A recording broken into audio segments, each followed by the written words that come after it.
Hi, I'm Elizabeth St. Hilaire, and I'm a creative team artist for Gel Press. And this lesson, I'm going to show you how I use stencils on the gel plate to create what I call transitional paper. I'm a collage artist, and so what I do with my gel prints is I tear them up and glue them down to create impressionistic paintings. And transitional paper is something where when one color blends to the next, what happens in the middle is the transitional paper. In traditional painting, you can blend in the middle, but when you're creating art from torn pieces of paper, there is no blending. So when you have the color of the ocean water and the color of the sand, where they meet along the edge is something that you have to create called transitional paper. And that's what I'm going to show you today. Today I'm going to make some paper that would be transitional color for the edge of water where it meets the sand. So those two colors are quite different from the teal blue of like a tropical water to the sand color.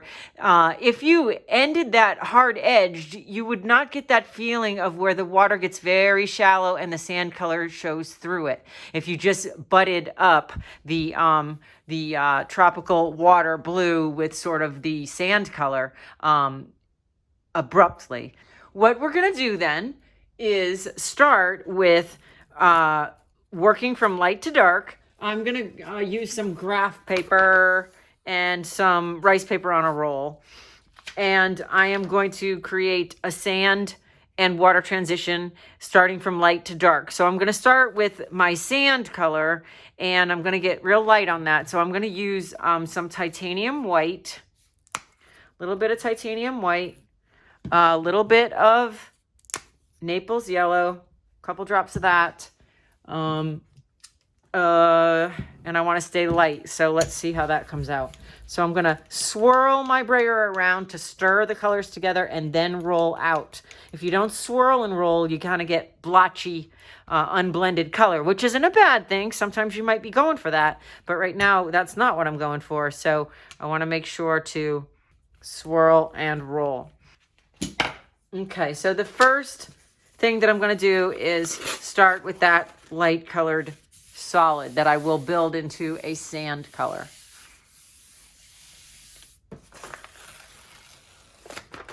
So that's a pretty good light sand color. It's kind of on the yellow side. So I'm going to go with my next layer with more Naples yellow and a little bit of transparent yellow oxide. And we'll see how that looks. Swirling and rolling, stirring and rolling. That's still pretty yellow. The best way to neutralize yellow is with a little purple.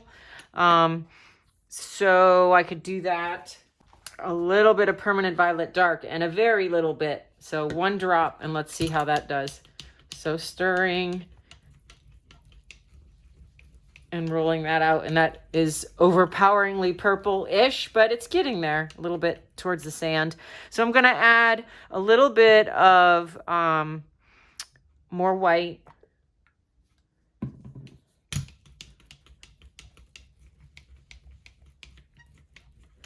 That's a little more sand-like, a little more white.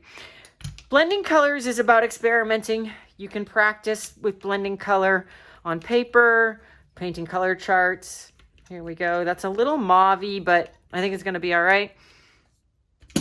So I'm going to do my next layer. I'm going to use, this is one of my brand new stencil designs. It's called Ribbon Candy. And I designed it, reminded me of my grandmother's house at Thanksgiving, where after dinner she would break out that box of ribbon candy, which we look forward to so much all year long.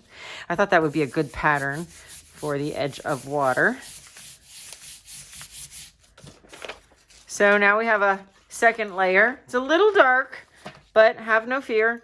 We're going to lift this up, and we've got a ghost print. I'm going to pull that on the sheet next door. See what we can do with that in a minute. So that's kind of cool. And I think we want to go lighter on this. So I'm going to do some white and some nickel azo gold. This is a high flow. I don't usually use high flow, but I have it in my stash. So I'm just going to add it to the fluid. I don't use it because it's too wet and it tends to ooze under the stencil and ooze off the plate. But since I'm blending it in with a fluid color, I'm not going to worry about that. Here's a nice sand color. Still on the yellow side, however, we're going to put it on top of to blend with the one we've already got. I switched the direction of the stencil, and I'm going to put it on the one next door. So now we're getting sort of that sand color.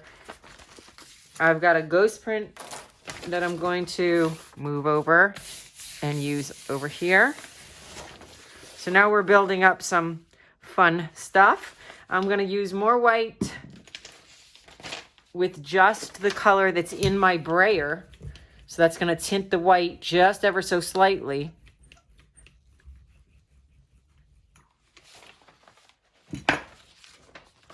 And we will use the stencil again and go over another layer. Titanium white is semi-opaque. It's more opaque than zinc white, so it will go over darker layers. There we go. Now we're at a sand color there.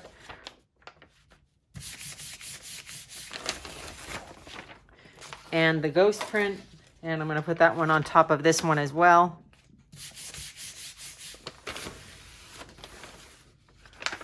And we'll print this to clean the plate. Okay, so now I feel like I've got two pretty good sheets of sand color. And now we're going to start to make the transition by adding the watery blue over the top to blend in with it, but not to totally block it out. So teal is opaque and it will block out whatever's underneath it. So I'm going to use teal, but I'm going to mix it with a little bit of manganese blue, which is highly transparent. You can see the tick marks under the manganese blue and not under the teal. So we're going to water the teal down with the manganese blue, stirring and rolling. That's still pretty opaque. But we'll see what happens. So now I'm just going to use the same stencil. I'm just going to keep it simple. I'm going to use the same pattern. And I'm going to go out to this one to take off some of that heavy paint coverage. And now I've got a lighter paint coverage I'm going to come in here with. I used a light touch on that so I didn't take all the paint off. So there, I've got some light coverage that's blending with the sand color. And now I'm going to lift this ghost print and put that onto this one. And I've got another ghost print, so I'm going to switch the direction of this and print it again over itself. So now I'm starting to get water's edge colors where the two colors are blending together. So now I'm going to come back in with white and a little bit of manganese. Stirring that and rolling it out. And then I'm going to add a little bit of this nickel azo gold, which has got a lot of yellow in it. So this is going to end up being a greenish.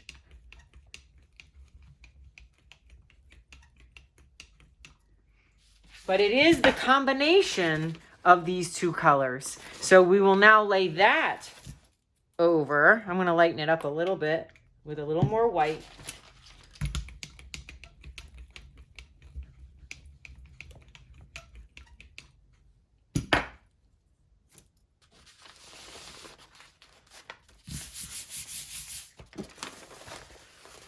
That's my end piece that I'm using to sort of lift up some paint. And I'm going to switch over here. So I'm starting to get the transitional color. I've got this one I really like. This one I do like, but I think this is my favorite. So this was my intended one, but I'm also getting extra stuff on the other two that I can use. But this is where you're starting to get that paper that comes between the ocean and the sand. This is in the middle. So let's get the ghost print and put that on here. And we've got a second one we can put here. And a third one we can move down and put on the third sheet. This is why I like working on a roll. I can work on 3 sheets all at once without having to figure out where I left them. Here we go. So again, some white and just the green that's in the brayer. Swirling that around and rolling it out and getting some really nice light water. So again, I'm using the same stencil, keeping it simple.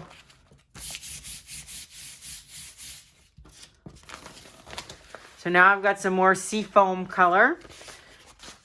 White tends to stick to the plate, the titanium in it. So you'll have to usually pull 2 prints to get all the white off. This is starting to really look like good transitional watercolor. And this one will go on here. And I'll flip it over and see if I can print it again over itself. There we go. So this is your transitional paper for the edge of tropical water where it meets the sand. You'll tear out pieces from here to bridge the gap between the 2 colors. And you've got some really nice options here. 3 different sets of nice options here. And again, the colors that I used were teal and manganese blue with titanium white for the water, and then a combination of Naples yellow and nickel azo gold. I added a tad of the permanent violet to try to neutralize the yellow, but it ended up being a little mauve-y, but I don't mind that so much. You could also try a little Van Dyke brown to sort of neutralize the yellow in this, because these are both sort of yellowy gold tones, but going light with them and adding a decent amount of white brought us to a sand color in multiple layers.